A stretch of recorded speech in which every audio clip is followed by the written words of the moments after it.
Good afternoon, everybody. This is Casey O'Brien, Executive Director and Principal Investigator of the National CyberWatch Center. I want to welcome you to the March 26th edition of our webcast series, Building a Cyber Workforce Through Apprenticeship and Pre-Apprenticeship. And I just want to go over a few sort of miscellaneous business items before I turn it over to our presenter, Jennifer. And the first is, everybody seems to be doing a fabulous job, which is just managing your own microphones slash phones when listening.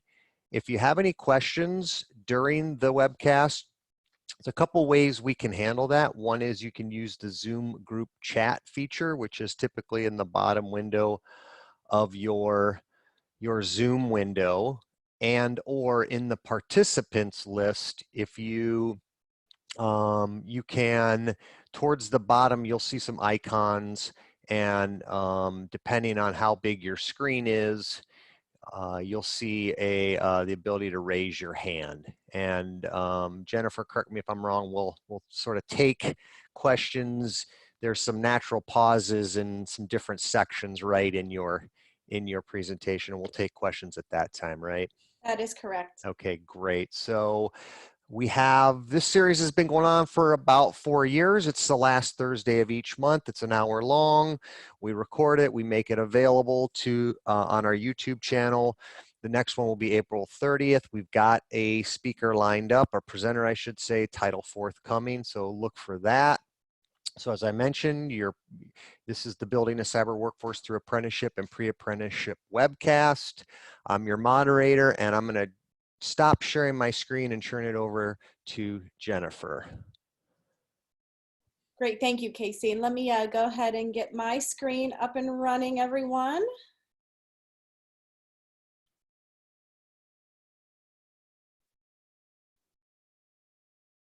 Okay, let's get this thing in slide mode.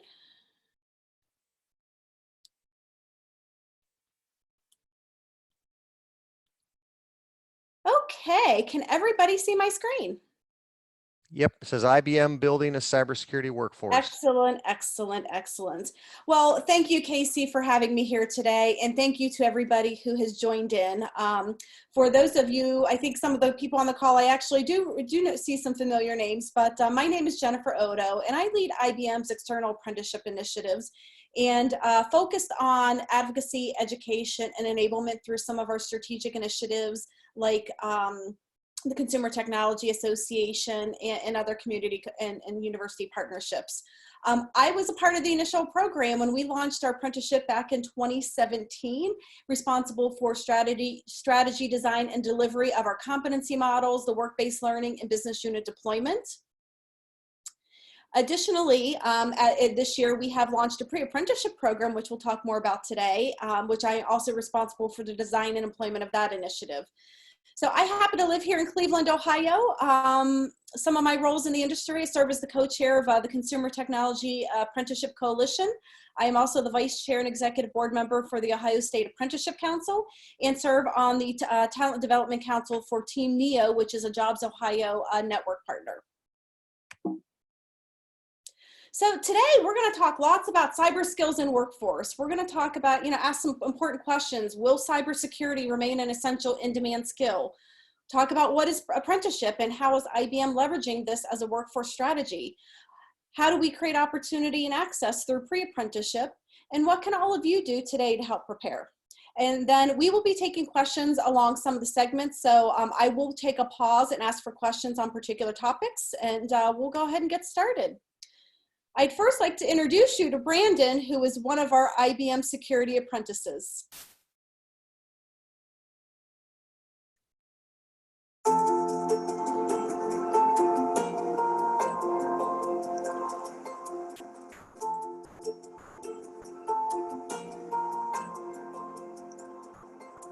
Hi, I'm Brandon Wolfe. I'm a IBM apprentice, and I recently moved over after the apprenticeship to an information assurance position at IBM.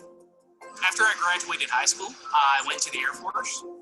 After the Air Force, I went to WVU, which is the University of West Virginia.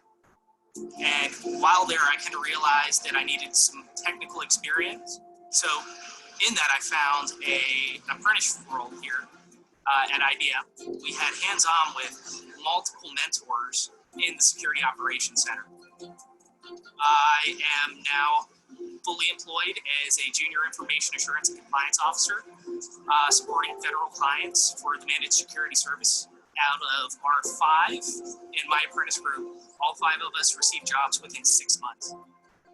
Having very little technical experience and them giving me all the technical experience that I could want, and then giving me a role, a nice job, I feel very good about IBM in the future for the apprenticeship and for me.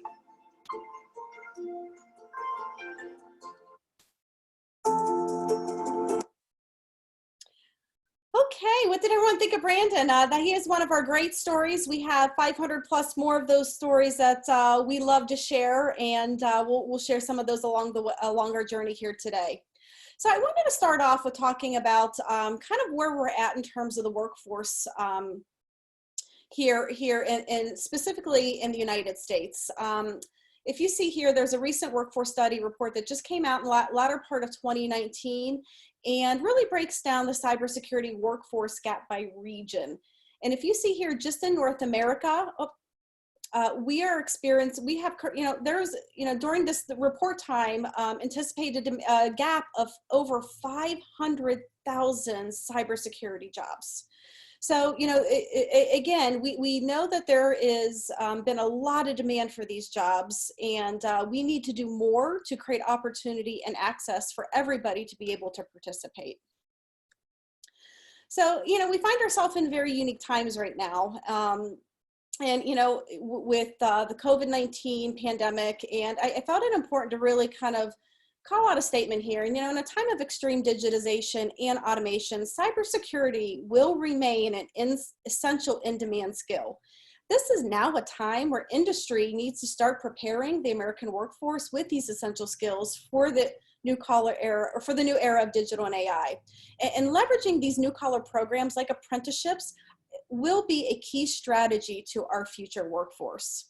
And, there's a lot of, with the jobs report that just came out this morning, and with a lot of the uncertainty that we're facing right now, I think the World Economic Forum really did a great job in a publication that just came out yesterday, and kind of addressing the urgent need to address what they call the cyber poverty gap.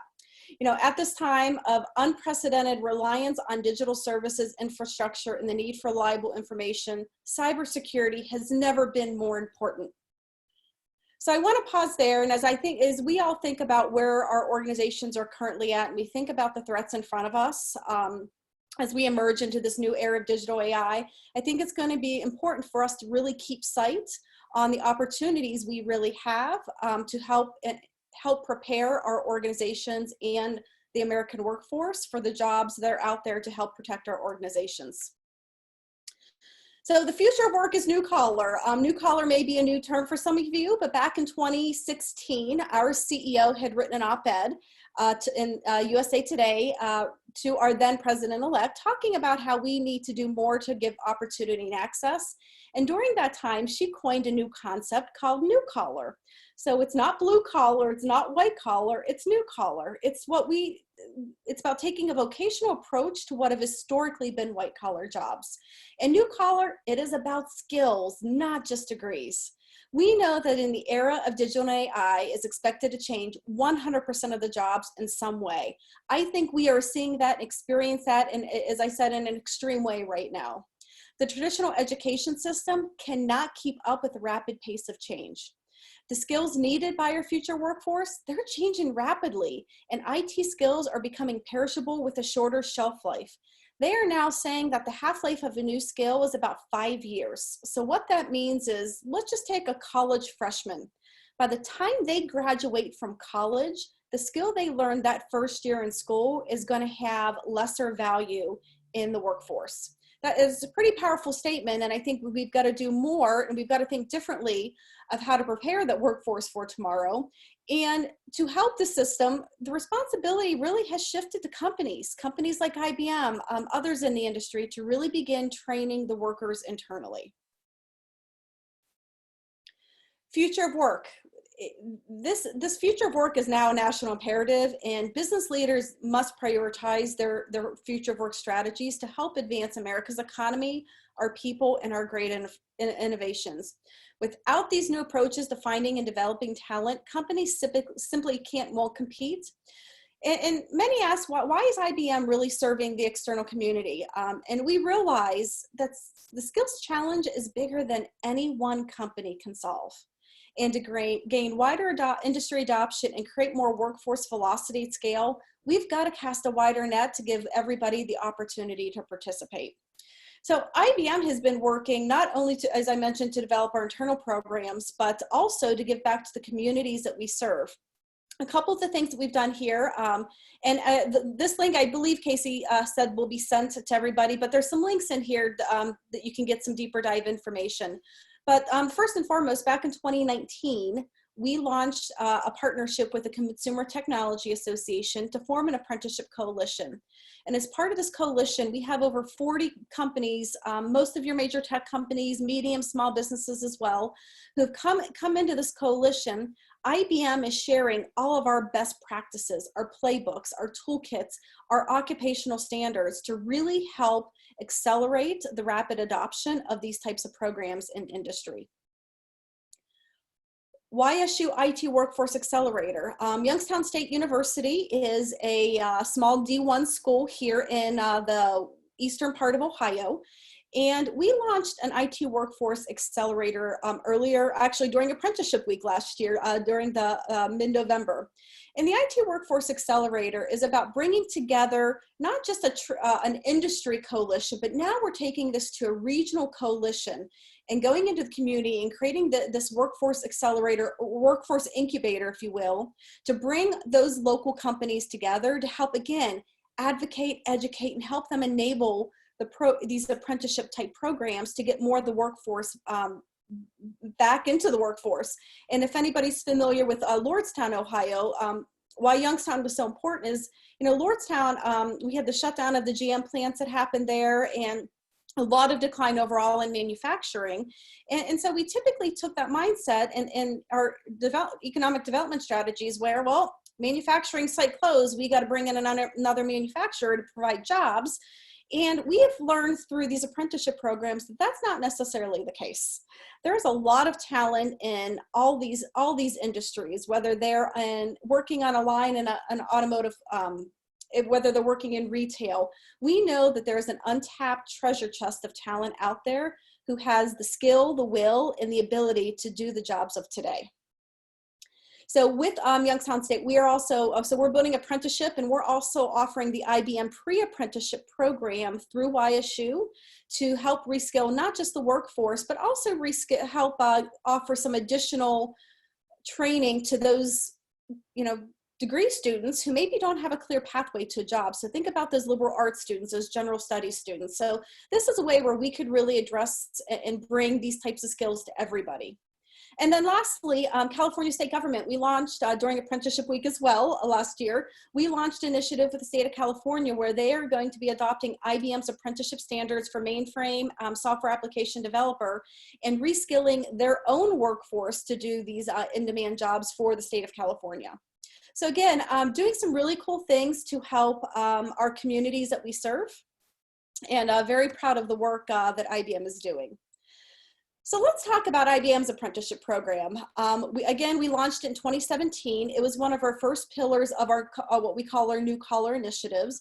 And we were really focused on creating new pathways to employment for those non-traditional candidates that may not have an advanced degree in IT-related fields. So why apprenticeship? Really, apprenticeship felt like an ideal starting point for us due to its historical success in other industries like the construction and trades industries, for example. And you can see by the rapid growth of our program, it has definitely demonstrated its value as a strategic pipeline solution. So launched in 2017, we are now, I think, above 500 apprentices that have been through or currently in our program. We've now registered actually over 30 occupational standards with the Department of Labor across 17 locations. And that middle picture you see there is our first cohort of 7 software engineers that we brought into the program. They're holding up their TJ bots, which is one of their capstone projects that they work on. So why apprenticeship? Why do we feel that this is important? Apprenticeship is one of the most successful types of workforce development initiatives and can really help revitalize the U.S. workforce nationwide by providing, again, access to training and employment for those who may not have advanced degrees in IT.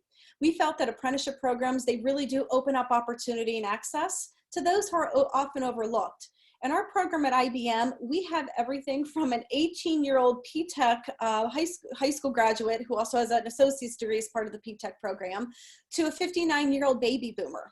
We have a lot of veterans. We focus on developing those relationships with the community colleges, transitioning military, again, the high school graduates like P-Tech. We are also very surprised to find that there were a lot of career reinventors coming into our program. So think about a lot of the first responders that are out there who maybe they've got injured on the job or for whatever reason they wanted to make a pivot in their career. Maybe we've got teachers and nurses. So we have those who've actually have 4-year university degrees and made again, a pivot in their mid-career who have come into our program and had wild success. Well, let's just talk about some highlights for businesses. Ability to create a workforce-ready pipeline. We are developing and training them to meet the needs of not just IBM, but to meet the needs of our industry. Increased retention and engagement. We are experiencing about a 90+% retention rate of all of our apprentices after 1 year in the program, which is pretty remarkable. Increased productivity, knowledge transfer. Greater opportunity again and access to those in underrepresented communities. Again, ability to train for the skills that are needed, right? They're coming in and really learning what we need them to know today because we know those skills that they're going to learn today may change in a year from now. So we really have a lot of flexibility to train them on what's in demand. And then access to federal and state training and wage offsets. We're going to talk a little bit more about that, but registered apprenticeships in particular have a lot of great funding opportunities behind them. So again, we'll talk a little bit more about that, but again, benefits for workers, ability to learn industry relevant skills. They're earning while they're learning. So what does that mean? They're not incurring college debt. Or if they're coming in in a degree apprenticeship, perhaps they're earning a wage while going to school. So again, lots of opportunity there. They do receive a nationally recognized credential. They earn industry recognized credentials and certifications along the way. For example, our cybersecurity apprentices, the first credential they earn is their Security Plus certification, and then they go on to get other certifications as they advance through different roles within the group. Career advancement, career pathway greater pathway to employability. And they also get a lot of access to mentorship. That's one of the secret ingredients in apprenticeship programs. And so we'll talk a little bit more about that as we get into the presentation. So we're going to really dive in now to what is it. We talked a little bit about what the benefits, and then how do I get started? So again, apprenticeship is an experiential earn while you learn program that blends on-the-job training with on-the-job learning to build those foundational skills for a specific occupation. In apprenticeship, we like to say that we hire for aptitude, we train for skills. Apprenticeship is often referred to as the gold standard of work-based learning. So I want to pause there. I want you all to think about this and think about what kind of work-based learning your own organizations are doing. And I like to say that everybody's an apprentice in some way or another because we've all learned our jobs through work-based learning. And so all apprenticeship is work-based learning with a little bit of structure around it and a different package around it, and no different than a lot of the things that you're probably already doing today. So there's a couple different types of apprenticeship programs. Time-based apprenticeships is the first. And when we think of the trades and construction industry, we think about time-based apprenticeships. These are individuals who are coming in, they're spending 3 or 4 years in an occupation to earn their journey worker card. They graduate, become a journey worker. The second is competency-based, where apprentices come in and it's skills-based. We put a list of competencies together through a competency-based framework that they have to master, and that becomes their roadmap to learning the job. And once they complete those skills and master those skills, then they can graduate out of the apprenticeship program. And lastly then is a hybrid method, which really combines a couple of the two.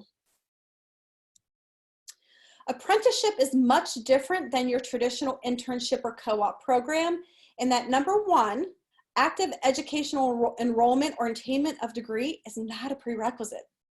Program duration now is significantly longer, no shorter than 2,000 concurrent hours of paid on-the-job training. So think about that. Internships are typically 8 to 12 weeks in length, so an apprenticeship is roughly about a year in length as part of the program. It does require a structured approach to both what we call related technical instruction, in addition to that on-the-job training. And then lastly, as I'd already stated, the apprentices must master the competencies as outlined in the frameworks that we register with the Department of Labor to complete the program. So I'm going to pause there to see if there's just any questions about apprenticeship in general. Jen, it looks like there's one from the chat. Does IBM coordinate its program requirements, especially academic ones, with other industry leaders? Yes, so as part of the process, actually what we're going to get into that when you talk about standards. So our program is registered with U.S. Department of Labor.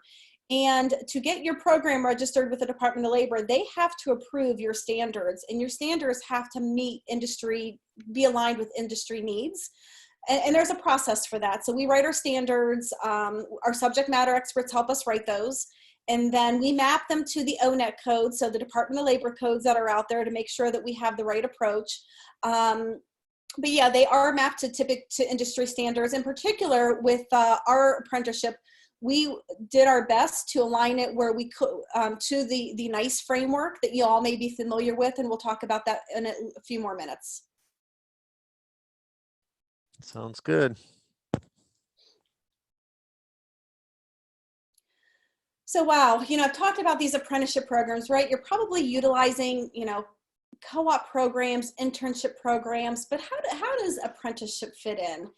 And we have found apprenticeships have been wildly successful at IBM, as seen by our growth. And back in 2019, early last year, we did a design thinking workshop with the Consumer Technology Association members. And we really wanted to understand from all the members what was keeping their executives up at night, because we really wanted to help you create that organizational buy-in around these programs. And what we found through this design thinking workshop were 4 key themes: technology, ROI, human capital, and what we found even more interesting was that corporate brand reputation. So first, technology, right? We've got to adapt to changing times, changing innovations. We need to stay relevant with new products and services. And we need to understand the data insights that are emerging as the top of mind issues with our business leaders. We know that our C-suite remains acutely focused on profitability, agility, and competitive positioning at a time when technology advancements are merging at speed and scale. And I think it's some of the remarkable stories we're already hearing about how major organizations like 3M, Ford, GM are pivoting so quickly to come up with new competitive advancements at speed and scale. Human capital, talent supply, right? Employee engagement, productivity gains, and skills currency have really emerged as critical challenges facing corporate America. And then finally, we discovered that company branding, companies, a desirable place to work through social responsibility efforts, diversity and inclusion programs, as well as company culture, are essential components for maintaining competitive relevance. So those are some of the themes that we emerge. And when we think about apprenticeship, wow, it really hits all of those different bullets, right? We're bringing people in who have the aptitude, probably have a little bit of knowledge already through a community college or through some boot camps, but they're coming in. We're able to train them around the skills that are relevant today. Because of all the incentives that are available for apprenticeship, because we can quickly deploy, we find that the ROI is pretty extraordinary when it comes to apprenticeship.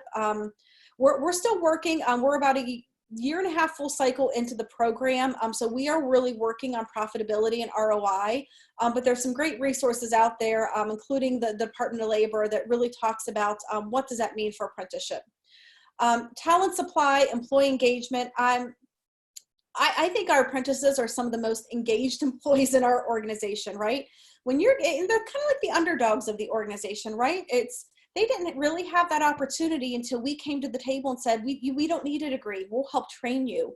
And when you bring somebody in like that, they're bringing grit to the table. They know they're the underdog, and you know, they're working harder, they're working faster, they're fully engaged. And what's even cool, again, I'll preface, they're learning the skills that are relevant for today. And then finally, you know, again, the corporate brand reputation. I mean, you've seen the story of our apprentice brand, and we have got lots of those videos out there if you want to search. I'll share one with you later on at the close of the presentation. But we are seeing just tremendous results around diversity, veterans, around our initiatives. So the numbers are there, and we've proven, and along with other companies, Microsoft has a program, Amazon has a program. We're also working with companies like Bosch, Verizon, Sprint, trying to think who else, and some of the other big tech companies through the CTA Coalition. So key components of apprenticeship. You know, everyone thinks it's very complex, and we at IBM have been trying to break it down into layman's terms versus government speak. We know that sometimes we tend to talk over each other with how we explain things, but what we're trying to do is make it easy for all of you. And really, when you think about it, there's 9 blocks to this. Your program standards, which can be found at the Department of Labor, working with your state agency. Basically, it just says how you're going to operate your apprenticeship program. What's your selection process? What's your mentoring process? You know, what is your EOS process? Things that we already as organizations have in place. The occupational standards is what really makes the magic behind your own apprenticeship program. And those are the competency frameworks, the wage schedules, the work process schedules. We'll talk about that in a few minutes. On the job learning, I'll show you the experience of our apprentices here as well, but on the job learning, on the job training are components. And in our apprenticeship program, when you see the experience, a lot of the learning is done up front. So in the beginning, they're spending about 80% of their time learning, 20% of their time getting assimilated into the job. And then right around 4 to 6 months, we expect it to be about 50-50. Half their time doing, half their time learning. And then by about month 9, we expect them about 80% of the work to be doing, and then finishing up the remaining 20% of their time on training. And how's this all getting done? The magic and the secret sauce is mentorship. Mentors play a key role. They are typically co-located, and they are sitting next to their apprentices. Right now, we are definitely pressure testing a remote apprenticeship where our mentors are remote on site. And but when you have a good program in place, the mentors are leading them on this journey. They're there to answer questions. They're kind of the safe zone. And they're there to be that advocate for that apprentice to help them get through their program. Performance management, also key elements, and we understand that these apprentices coming in have probably not worked into a corporate environment before. They are maybe lacking some of those teamwork, professional skills. So we make sure that we are really understanding any challenges that may come up so that we can mitigate those issues for these apprentices. Rewards and recognition. Our apprentices earn lots of digital assets along the way, from digital badges, certifications. They also receive a certificate at the end from the Department of Labor, as well as a certificate at the end from IBM. Community outreach, very important component. We work very closely with our community colleges. Community colleges typically have the ability to sponsor apprenticeship programs. They also can deliver the training, but they don't have to deliver the training. They could be there as a sponsor to help you with the administrative components while you are delivering your own training. So there's a lot of different opportunity, but we find the community college is the right first choice for us. One, they have the wrap services that are needed. They've got the outreach to the veteran community, the underrepresented populations, and they've got the student populations who are really kind of underlooked when we talk about hiring in our modern day world. And then lastly, grant funding. We'll talk a little bit more about that coming up, but grant funding is a key component to a successful apprenticeship program. So IBM has opted to take a competency-based approach to our apprenticeship program, and it just provides us the most flexibility for our goals. Given the rapid pace of technological change, we didn't want to specify time limits since it could have hindered the adoption of these programs. And additionally, it just didn't feel as contemporary. The competency-based model has really proven to us to be successful because it defines very clear expectations of what they need to master. It does provide flexibility for them to complete their program at their own pace. And it also requires us to think strategically about the desired outcomes of a fully proficient apprentice. And I say this competency-based too, and I think as you start tapping into these programs and tapping into this new workforce, you got to meet the learner, the student, the apprentice, where they're at in their journey. We may hire in one cohort somebody coming from a community colleges, somebody coming from boot camp, maybe a high school program, maybe a veteran program. They may have, some of those individuals coming in may already have some of the skills that we need, but they don't have them all. And so that's why it's really important to create a flexible program where you can meet your worker where they're at in their career journey. So we talked about competency-based standards, and this is really the roadmap, if you will, for your apprenticeship programs. And so I've listed some resources here, where you can develop your own frameworks, or you can take from frameworks that are already developed. IBM is offering their framework on our website. NICE has just a really robust, stackable apprenticeship framework model, not just for the information analyst, but you can stack apprenticeships into 1, 2, 3rd tier programs, and NICE does a really great job at laying that out.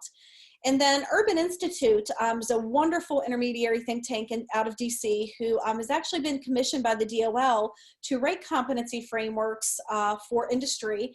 And you'll see here, I have a link to the cybersecurity support technician.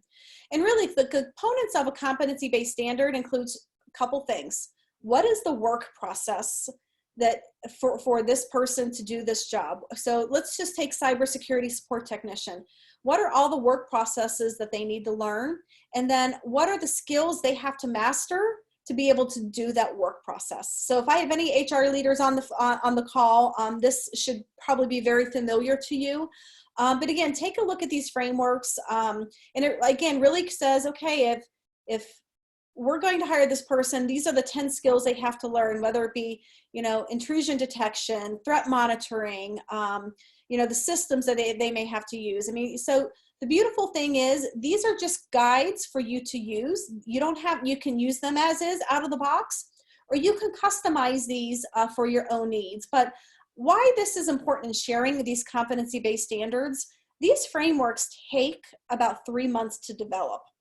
And I typically have 2-3 subject matter experts working on these at a time. And so that's a lot of work. And if we want to get greater adoption of these programs, we've got to help you along in your journey to take some of that legwork out of the process. So hopefully you'll find with some of these resources I'm sharing today that we've shortened the runway for you to take off around some of these programs.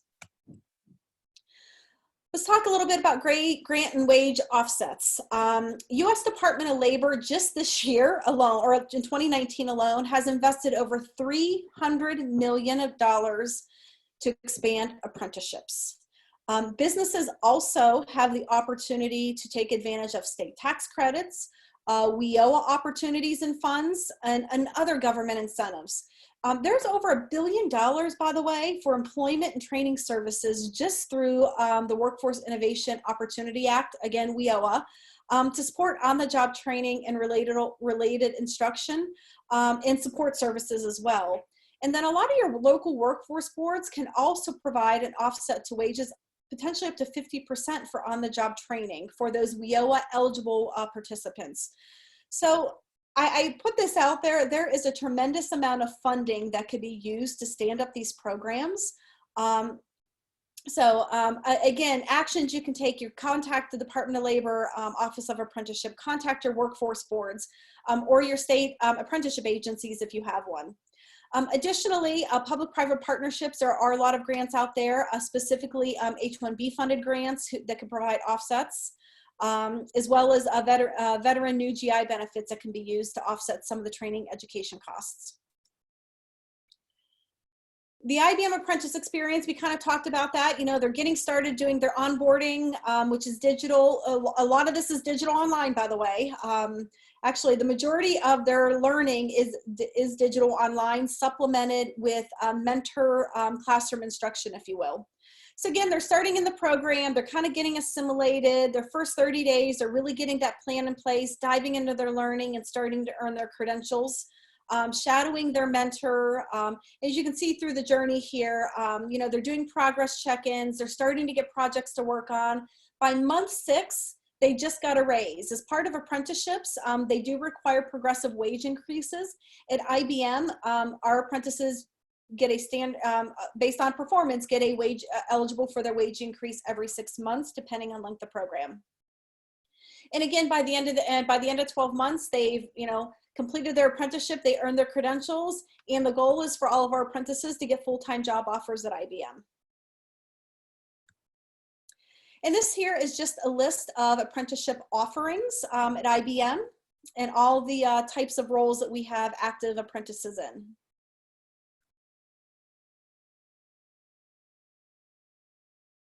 I'm going to pause there with questions. There's another question in the chat, Jennifer. My understanding is that Department of Labor still does not have registered cybersecurity jobs, just IT jobs with cyber included, I think. Are those IT registered apprenticeship jobs the ones IBM aligns to? Yes, so our information, so we use the information analyst ONET code. So yes, there are cybersecurity ONET codes or cybersecurity apprenticeable roles available through the Department of Labor in the Office of Apprenticeship. Great. What you may find, well, let's use another example of software engineer and application developer. That we use an ONET code for that specific role. What you may find though is we have 5 or 6 different job descriptions or jobs registered under that same ONET code. That's not uncommon as well. So think of front-end developers, cloud developers, generic application developers. So it just depends on your organization and matching it to that right ONET code. Great, and there's a couple more questions. How do potential apprentices learn about apprenticeship opportunities that may be available to them? Do they register somewhere? That's a great question. At IBM, we do have a section for our apprenticeship jobs, but I'm a believer that there are some new marketplaces that are starting to come out for these types of jobs. I know Opportunity at Work is working on a marketplace for, you know, not just apprenticeships, but those who may, jobs who may not require those advanced degrees. Franklin Apprenticeship, I think, has a marketplace as well. So I'm always the believer, you know, there's not one central point that we have. Go out to Google, you know, see what kind of job searches come up for these jobs, because you'd be surprised of how many companies are offering apprenticeships. Great. There's another question. Can you share the link for companies' tax incentives? Wow, well, that may vary from state to state. So I would encourage you to reach out to your state apprenticeship agency or your local workforce board. They would have more specific information as it relates to your specific region or community. Great. Okay. Those are the questions for now. Okay.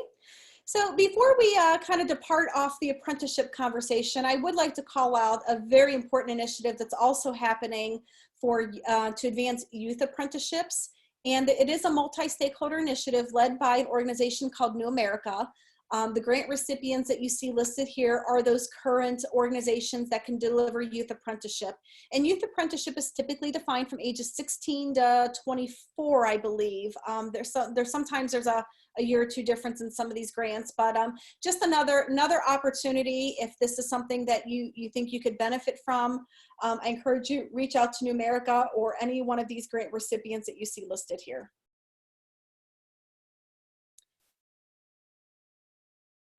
Okay, any final questions on apprenticeship programs?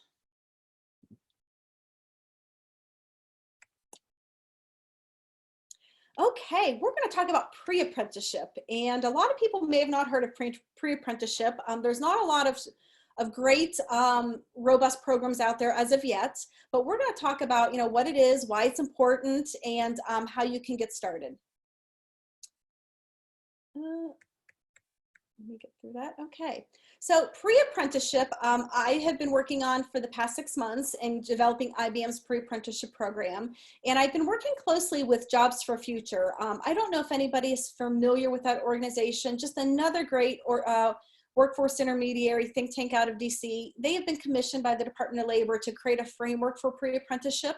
So we have been partnering closely with them to align our program around their framework. And I just, if you haven't heard of them, I encourage you to go out again, Jobs for Future, JFF, and research their organization as well.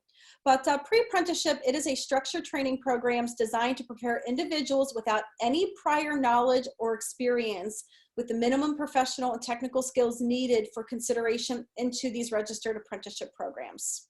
So I think the key with pre-apprenticeship, it's giving access to those who don't have the ability to get the knowledge or the experience, and giving them that minimum kind of taste of what this job is about. Key components of a quality pre-apprenticeship program: aptitude testing, alignment into in-demand employer skills. So if you are sitting in, Omaha, Nebraska, and you decide you want to launch a data science program, but you don't have any data science jobs, that's probably not the right approach to take. Again, we want to keep it aligned to employer skills. Industry recognized credentials, hands-on learning activities, wraparound support services, and ideally transition into a registered apprenticeship program. So why are pre-apprenticeships important to the future of work? We need to do more to create opportunity and access for everyone to participate in the era of digital and AI. And while apprenticeships really help to serve the communities that maybe they already have a little bit of knowledge, we still don't have an avenue or a pathway for those who maybe can't go on to a boot camp. Maybe they don't have the $12,000 or $15,000 for that. Maybe they can't afford, or their life circumstances don't permit them to go to community college or go on to university. So this is what this is about. It's about creating confidence and capability. And those are the two words I love to talk about, because as you know, and maybe from my experience and some of our children's experience in high school, right? A lot of people come out of high school thinking, oh, I'm not going to go into anything technology. I'm not good in math. I'm going to go into something else. Where, as we all know, a lot of these jobs, that's just not the right mindset to have these days. And so this, again, is creating, confidence that they can do the job and giving them the initial capability to take it further. Why it's also important to the future of work is that we know the educational systems can't keep up with the rapid pace of change, nor do they always understand what an industry needs. And I don't know if you're all aware of this, but the universities are only producing about 70,000 computer science grads a year. So if you think of, looking at some of those historic job numbers that we've been managing around, there's still not enough people to do the jobs. And that's where pre-apprenticeship is really offering a solution. We are partnering with universities, community colleges, and high schools to offer this kind of supplemental learning pathway to ready these students into these in-demand jobs. So IBM Pre-Apprenticeship Program, we are just getting it kicked off through the US DOL Scaling Apprenticeship Grant. San Jacinto Community College, along with its community college consortium, will be offering IBM IT Pre-Apprenticeship Program. IBM is an industry partner on San Jacinto's Scaling Apprenticeship Grant, and so we are very excited to be offering this program through them.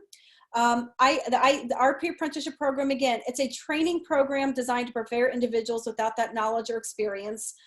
They're going to go through online self-paced learning journey. Students are going to earn digital badges to demonstrate skills like teamwork, communication, and problem solving. And we have a badge for that. It's called the IBM New Collar Professional Skills Badge. Secondly, they're going to learn new ways of thinking, like agile and design thinking. And what I love about agile and design is I think what's buried underneath these words are skills like change management, empathy. And so IBM, we also have a badge for that. So our students going through the pre-apprenticeship program will also have the ability to earn the IBM Intro to Agile and IBM Design Thinking Practitioner badges. But lastly, more importantly, they're building those technical foundations needed for these in-demand skills. Upon launch, we're going to be offering data science, mainframe, cybersecurity, and software engineering, but we will be adding some new roles in the near term. And again, they're getting curated learning skills lab assessments. And we feel that this program, is powered with those soft power skills that are needed, as well as the technical foundations to get entry into these in-demand jobs. So our pre-apprenticeships, they're going to come in, they're going to take an assessment. We're leveraging a partner called MyInnerGenius. They're going to take a 15-minute assessment to really see if they have the aptitude to do these jobs. If they get through the assessment, they're going to get a token to select the role that they were mapped to. They're going to get that token. They're going to come to IBM. They're going to start their pre-apprenticeship learning journey. They're going to earn minimum of 5 credentials. They're also going to receive upon completion a IBM Pre-Apprenticeship Program certificate. And then lastly, they'll have the opportunity to apply to IBM jobs or any other apprenticeship jobs that may be out there. So here's just kind of a snapshot of our cybersecurity pre-apprenticeship program. It is a 70-hour program, all digital online. We're going to have some mentorship available and a virtual community support available to these individuals, but they're learning fundamentals on cyber attacks, current threats to organizations. They're understanding key cybersecurity terminology and learning about how organizations are dealing with these cybersecurity issues. And I think this is great because, as you know, there's just a lot of people out there that don't even know that these jobs exist in cyber. So this is another way to introduce this career pathway to more people. Any questions?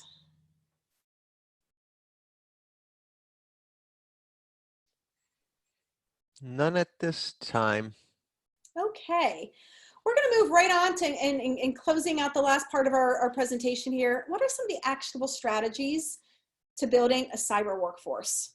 And we had partnered with the Aspen Cybersecurity Group, and we worked with them to create what you'll see here, Principles for Growing and Sustaining the Nation's Cybersecurity Workforce.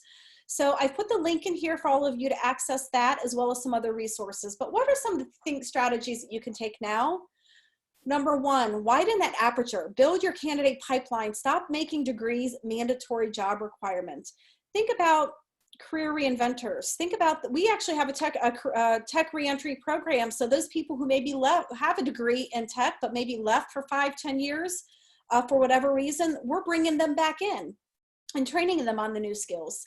Change postings, revitalize those job postings to be engaging and focus on the core requirements. And I used to be in talent acquisition for many years, and I know that oftentimes we overspec those job requirements. Consistency, simplify that career model and build transparency. And again, leverage that nice framework. These the competency frameworks that we create are really a core roadmap to building a simplified career model. Shift sourcing. Think about new ways of hiring and training and where the adjacent technical and professional skills take priority and cybersecurity skills that can be taught. Apprenticeships, launch an apprenticeship program. And there's a lot of great resources out there. The urban institutes, the JFFs of the world, going directly to the Department of Labor or your state agencies. There are so many resources out there for you to explore and figure out how to stand up these programs. Employee development, commit to employee development, support expanded and focused training. Learning we're on a lifelong continuum of learning. It is something we need to be doing all the time. So adopting that lifelong learning culture is going to be essential for the success of your skill development efforts. Adopt key principles for productive partnerships. Maximize that impact by partnering with focus on scale. Partnerships, a great example of what IBM is doing. We're working with the Business Roundtable on initiatives. We've got the Consumer Technology Association. We actually are also an industry partner with American Association of Community Colleges on one of their grants, and working with those colleges to help scale and build contagion of these programs. We're at a time where really, the higher education system, industry, government, and not-for-profits all have to come together to make this work. And lastly, number 8, scale. Make cybersecurity everyone's business. Continue to advocate, make cybersecurity education widely available.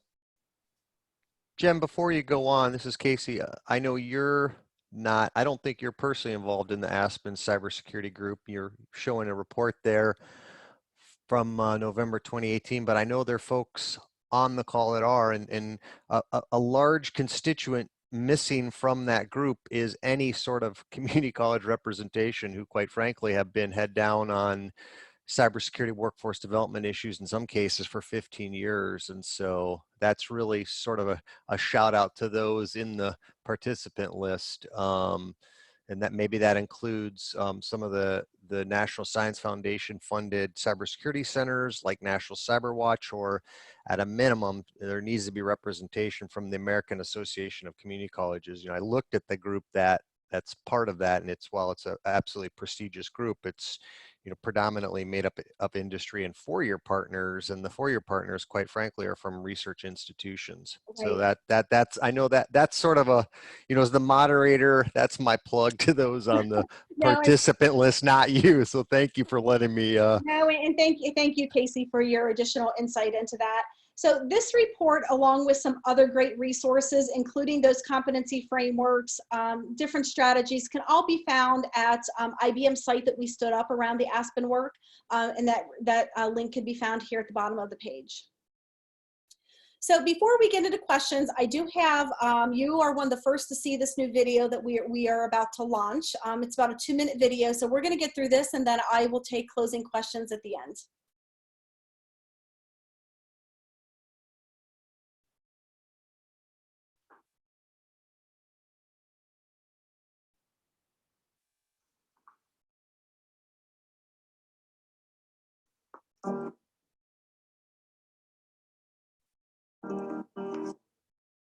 Having a little bit of delay.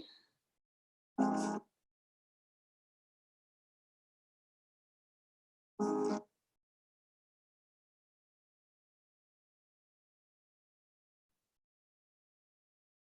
I'm hoping to share this all with you. Maybe if we start back at the beginning here, it'll give time to buffer. The risk of live demos and videos, huh? I know. It's all good. Yeah, it's not going to be friendly to me today. It's okay. Let me get out of presentation mode, if you don't mind, and see if that maybe works, because it was working for me earlier.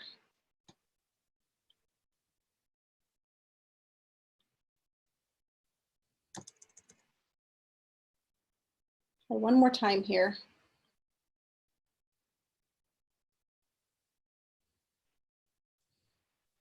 Yeah, it's deciding to be fickle on me right now, so I apologize. No problem. It is available in, yeah, I don't know what's happening here. That's no problem. Oh, well, and I was so excited because this is a new video that we're just getting ready to launch. So stay on the lookout. It is around our Skills First initiative and really showcases our own apprentices and talking about the need and why they chose apprenticeships. So with that, I'm going to open it up for additional questions. Great. So Pamela has a question. As a community college, how do we partner with IBM on these apprenticeships?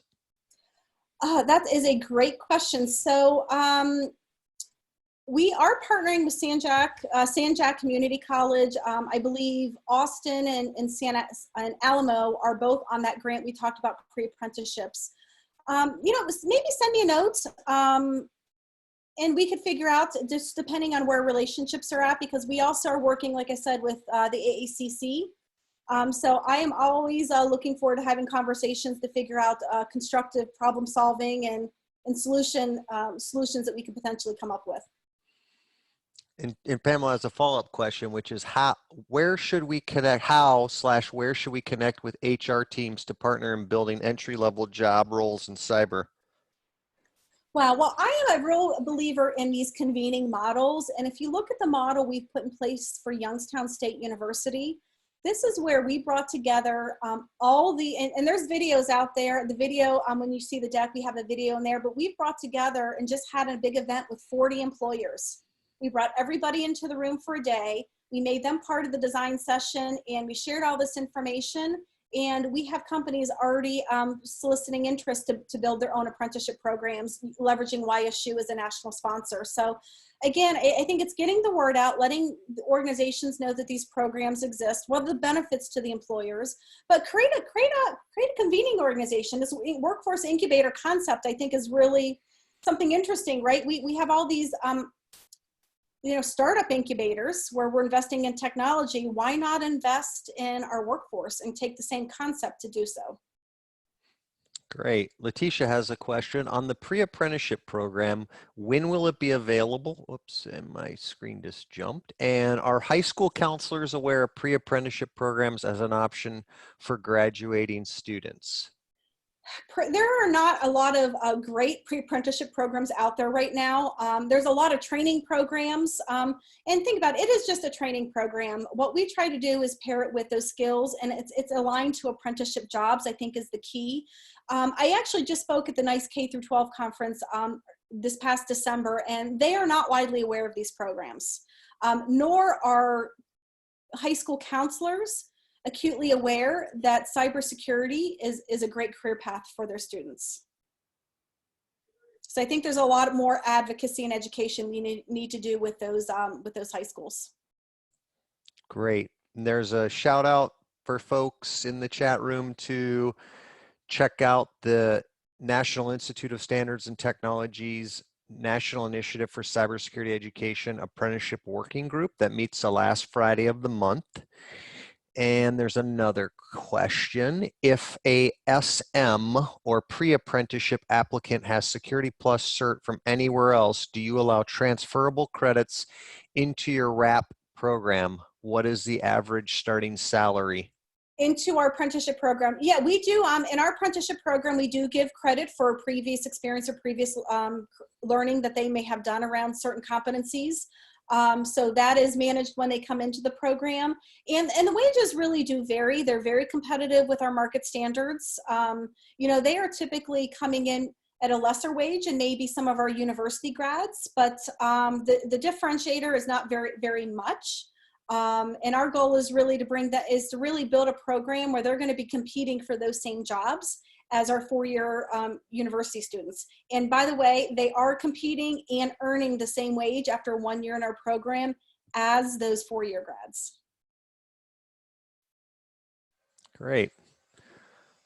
Any other questions? We have a couple minutes. I do want to say that we are recording this, and once it has been posted to our YouTube channel, you will get an email with a link not only to the recording, but also the slide deck. Right, Jennifer? We can make that publicly available? Yes, you can. Okay, yeah, so look for that. So got a couple minutes. Any other questions? I think we have it working now. Oh, false start. Okay. Yeah, I thought we've been doing webcasts, and I've been using teleconferencing solutions for years. I have to say this is probably the smoothest in terms of people's audio and background noise. I could have sworn we were going to get a barking dog, when the male person rang the doorbell. So, well, if there are no other questions, I want to thank Jennifer and for presenting this information. I want to thank all of you for attending, and also I want to thank you all for all you're doing to keep yourself, your family, and others safe and healthy during these very challenging times. So be on the lookout in your inbox for future webcast invitations, and be safe and take care, and we'll see you all next time. Thank you. Thanks, Casey.